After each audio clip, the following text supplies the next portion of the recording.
Hi friends, अपनी previous class में equation of continuity को समझने के बाद अब हम बात करेंगे एनर्जीज पसेस्ड बाय फ्लूइड की।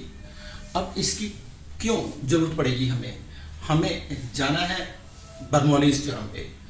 अब बर्नौलीज थ्योरम या बर्नौलीज प्रिंसिपल को समझने के लिए हमें चाहिए होंगी various types of energies possessed by flowing fluid. उसको समझने के लिए हम मान लेते हैं पहले कि mass m of a fluid whose density is rho is moving with speed v at a height h above the level of zero potential energy.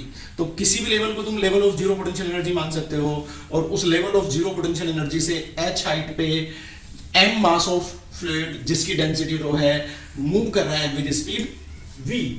तो मुझे सबसे पहले देखना होगा कि what are the possible energies that can be possessed by this fluid.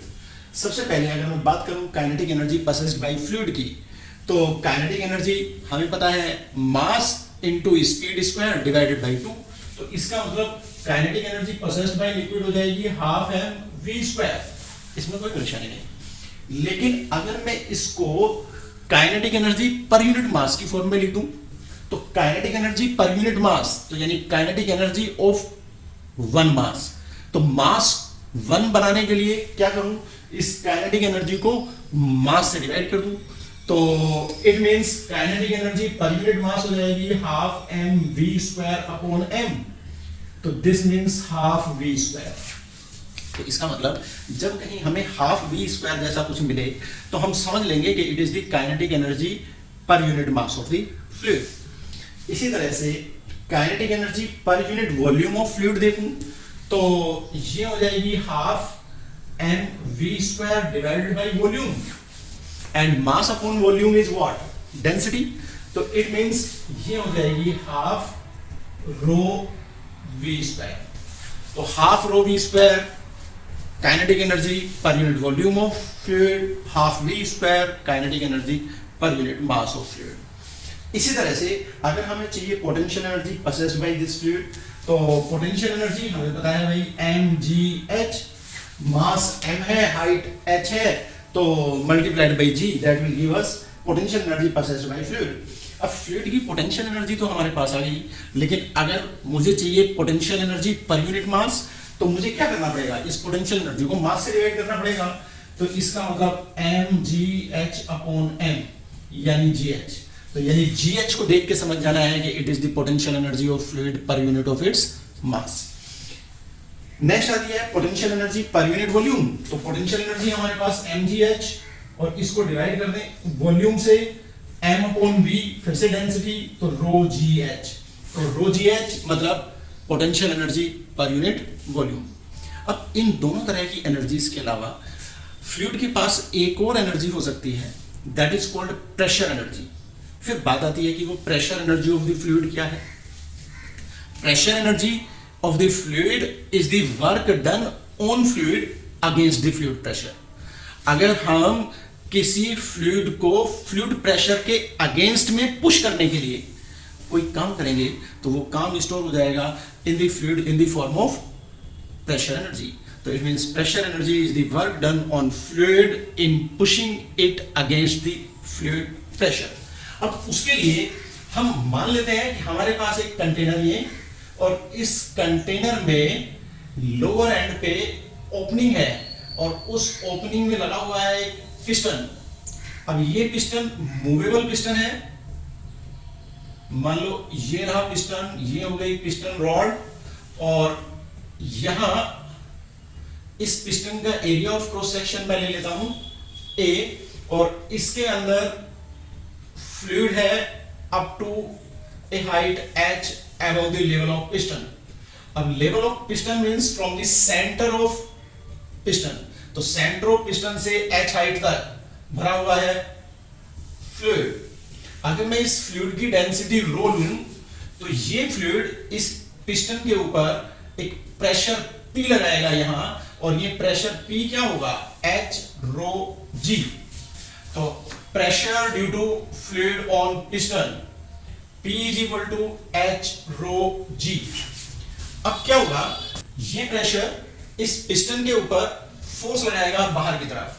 अब वो force due to fluid on piston in outward direction अगर हमें चाहिए तो force is equal to pressure into area. क्यों? क्योंकि pressure is thrust upon area, thrust is equal to pressure into area. अब pressure into area ये हो जाएगी फोर्स जो फ्लूइड लगाएगा पिस्टन पे बाहर की तरफ।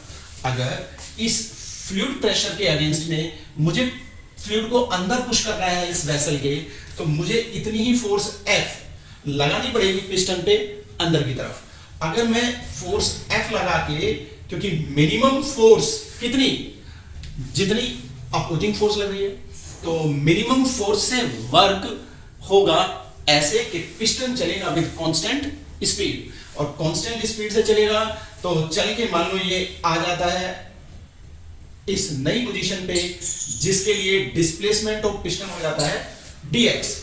अगर पिस्टन फोर्स F की वजह से डिस्प्लेस हो गया थ्रू dx, तो work done on fluid for displacement dx, अगर इस वर्क डन को dw ले लूं तो dw विल बी F अंदर की तरफ, डिस्प्लेसमेंट dx भी सेम डायरेक्शन में, तो ये हो गया F डॉट dx, यानी F dx cos 0 degree, cos 0 degree is 1, सो ये हो गया F is pressure into area into dx, और ये वर्क डन ही स्टोर हो जाएगा इस फ्लूइड के अंदर इन the form of pressure energy.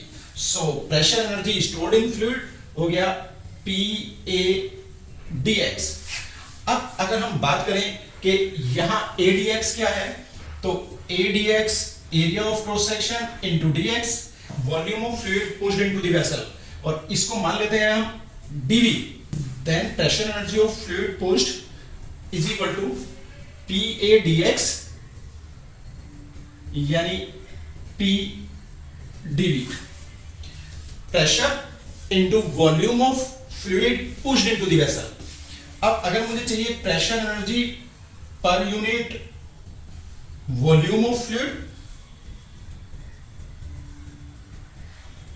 तो pressure energy per unit volume P dV upon volume, and what was the volume of fluid pushed dV, तो P dV upon dV that is P।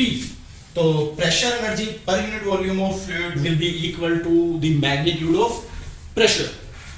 अगर मुझे चाहिए pressure energy per unit mass of fluid,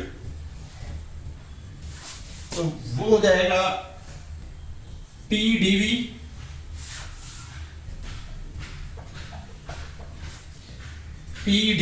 upon m। अब mass upon volume यानी P upon m upon dV, m is what? Mass of fluid pushed into the vessel, mass of fluid pushed divided by volume of fluid pushed, so it means it will give density of fluid, so it means this is equal to P upon rho। तो it means अगर pressure into volume आएगा तो that will give us pressure energy. अगर pressure energy per unit volume चाहिए तो volume खत्म pressure, तो pressure itself will represent pressure energy per unit volume. अगर pressure energy per unit mass चाहिए तो pressure divided by mass divided by volume, and mass divided by volume is density, तो pressure upon density that will be the pressure energy per unit mass. तो अपने आप देख के समझ लेना है इन एक्सप्रेशन से कि अगर हाफ वी स्क्वायर है तो काइनेटिक एनर्जी पर यूनिट मास है, हाफ रो वी स्क्वायर है तो kinetic energy per unit volume है, GH है तो पोटेंशियल एनर्जी पर यूनिट मास है, रो GH है तो potential energy per unit volume है, P है तो pressure means pressure energy per unit volume है, P अपॉन रो है तो प्रेशर एनर्जी पर यूनिट मास है। और इन फॉर्म्स ऑफ एनर्जीज की अब हमें जरूरत पड़ेगी इन बर्नौलीज थ्योरम। तो नेक्स्ट क्लास में बात करते हैं बर्नौलीज थ्योरम की।